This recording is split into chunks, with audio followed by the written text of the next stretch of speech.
up on your bitch secretly. But you know what? Can we take turns? I ain't even gonna kill you with your own medicine.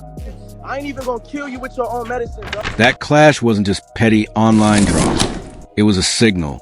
Jump to August 17th. 6ix9ine's girlfriend, Ariella Langosta, turned up dead inside her Mercedes on a Bronx freeway.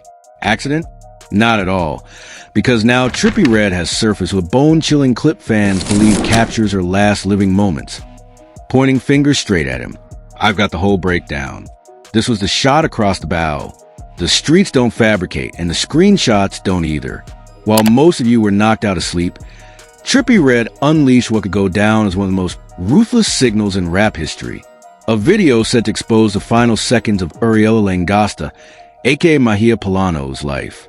The 33-year-old Dominican influencer was gunned down multiple times inside her car on August 17, 2025.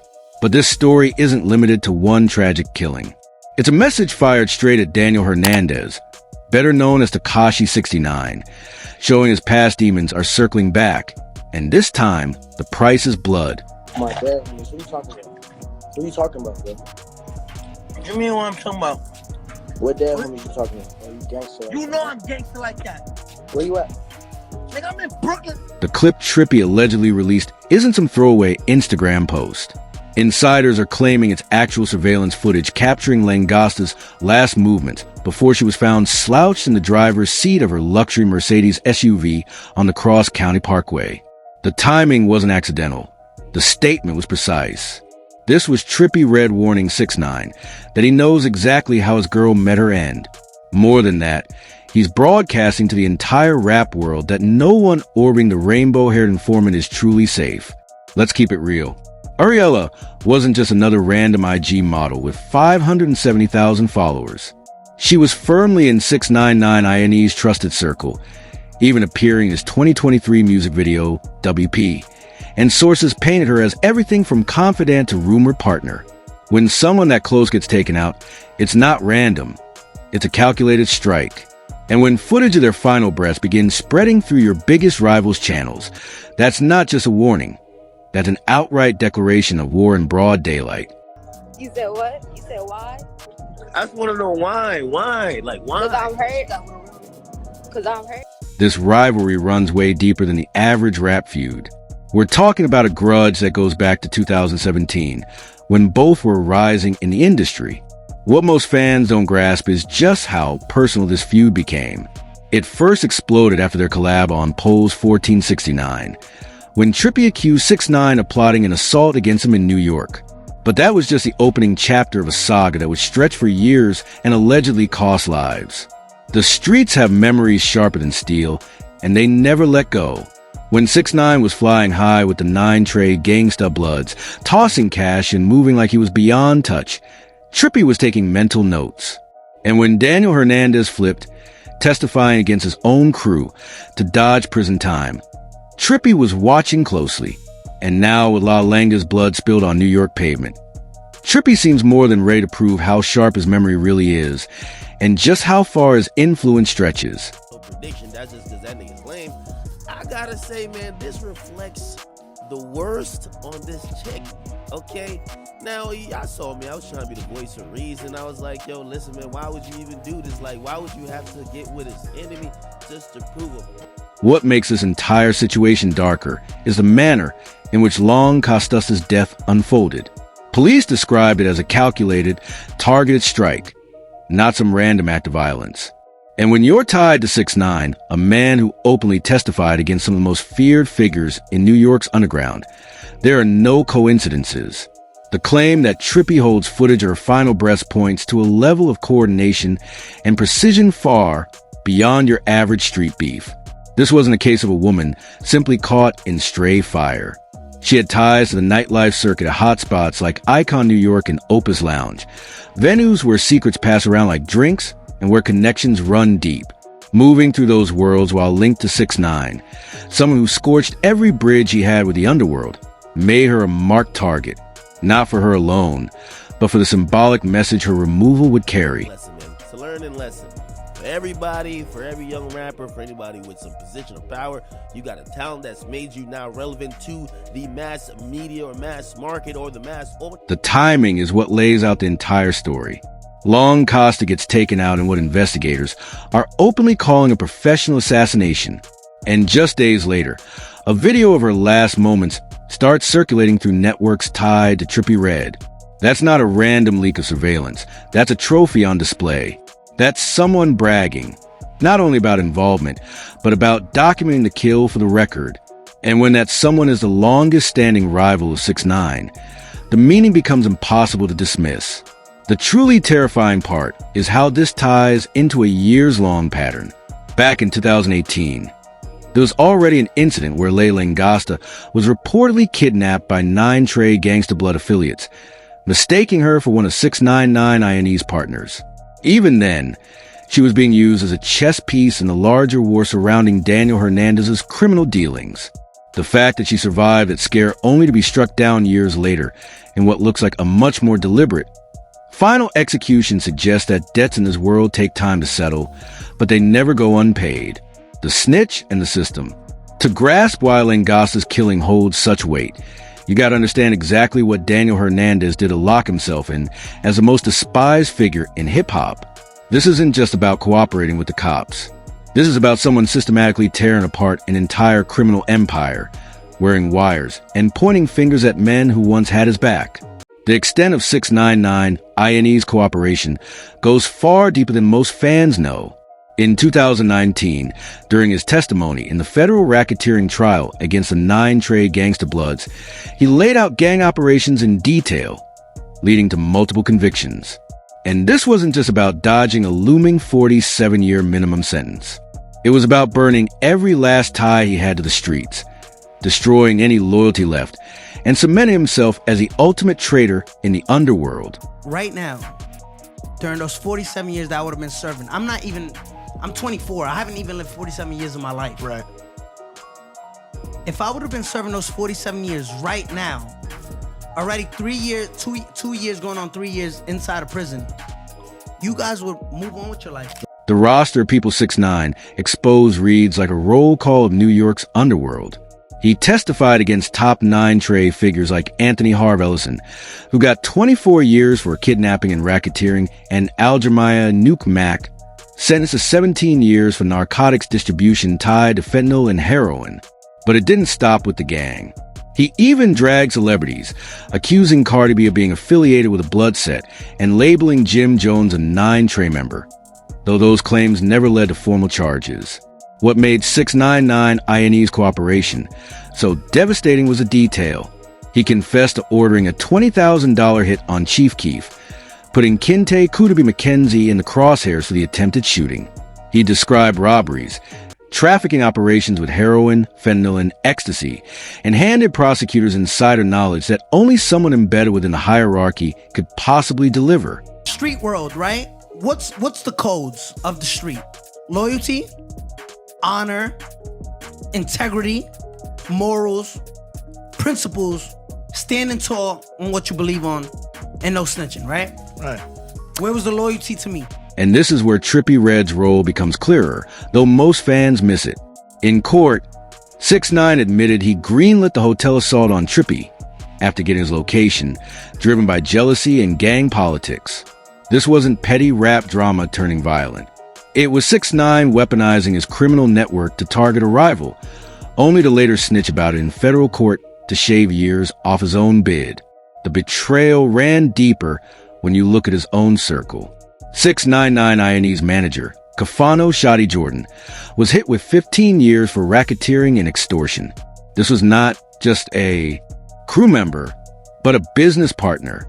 Yet Daniel Hernandez didn't hesitate to testify against him, proving he was willing to burn every personal and professional tie just to keep himself free. You're not checking on my mom. You're not paying nothing for my daughter. You're not doing anything for me. You're not even wondering if I'm calling somebody. The 9 Trey Gangsta Bloods weren't some corner gang. Established in 1993 at Rikers Island by Omar Porti and Leonard McKenzie, they grew into a multi-state machine dealing in drugs, sex trafficking, and brutal violence across New York, Virginia, and North Carolina. By cooperating, 6ix9ine didn't just topple a few names. He assisted federal prosecutors in dismantling an entire organized criminal structure. The fallout was huge. Jamal Mel Murda Jones, described as a 9-trade leader overseeing both narcotics and violent operations, was convicted on racketeering counts. Many other affiliates caught long prison sentences based squarely on 6ix9ine's testimony, effectively gutting the gang's leadership. But that's what I'm trying to explain. Listen, I don't give a if I'm held accountable for what I did. Yes, I snitched, and I did it proudly, right? But everybody who snitches, everybody should be held accountable. What makes the feud with Trippie Redd uniquely explosive is that their clash began long before 6ix9ine ever cut his cooperation deal. But once his testimony hit federal court, it added a whole new layer to what had already been a bitter, personal grudge. Their original fallout traces back to November 2017, when Trippie accused 6ix9ine of arranging an attack on him in New York. It sounded like another rap feud. But when 6ix9ine later admitted in court that he actually ordered that hit, it confirmed he had used gang ties to go after Trippie. That shifted their feud from music rivalry to a matter of real criminal violence. The psychological effect of 6ix9ine's decision to cooperate can't be overstated. When someone testifies against their own criminal allies, they don't just sever ties, they create enemies with nothing left to lose. Many of the men he exposed were sentenced to 15 to 24 years, meaning their prime lives will be spent behind bars because of his testimony. That type of betrayal isn't forgotten, and it isn't forgiven. What ties it back to the La Langasta case is how 6ix9ine's cooperation caused ripple effects far beyond the courtroom. Testifying against a criminal network doesn't just make enemies of those directly named.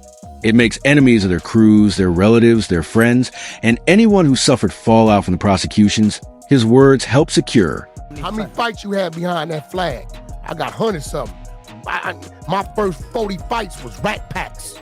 How many fights you had? How many times you had to stand up in this shit when the odds was against you? The fact that Trippie Redd allegedly holds footage of La Langasta's final moments shows how wide and organized a network of people hunting revenge on 6ix9ine really is.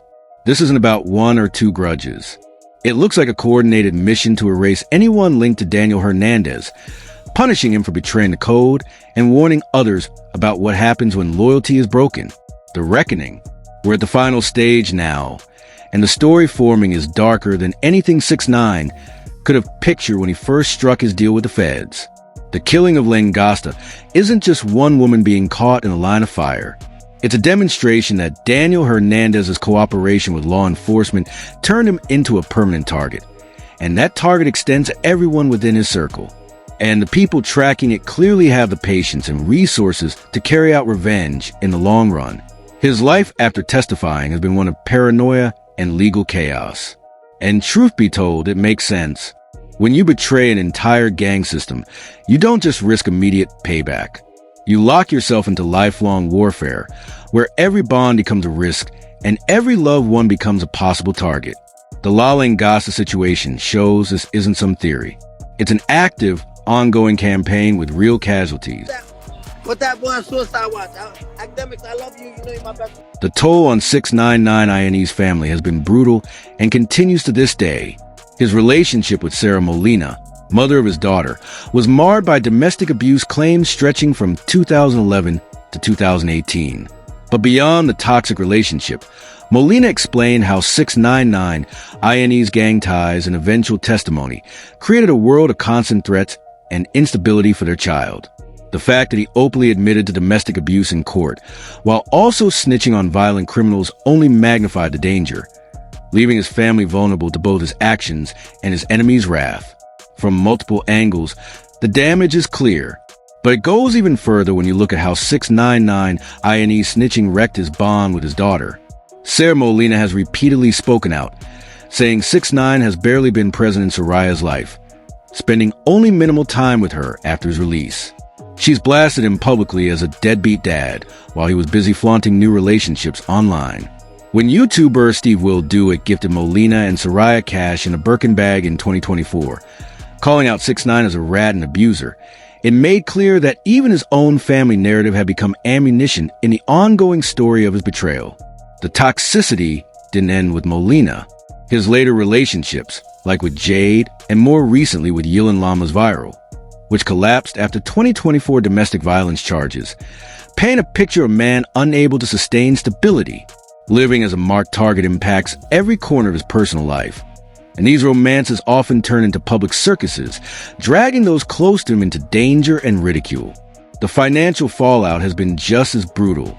Though 6ix9ine inked a $10 million deal after his release, by 2025 the IRS was auctioning off his jewelry, plaques, and assets, showing how deep the money problems ran. This wasn't just sloppy spending. It was a reality of an artist blackballed by the industry, bleeding money on a lifestyle he couldn't maintain while revenue dried up. In hip-hop, once you're branded a snitch, the cash flow stops but the bills don't, and it goes deeper.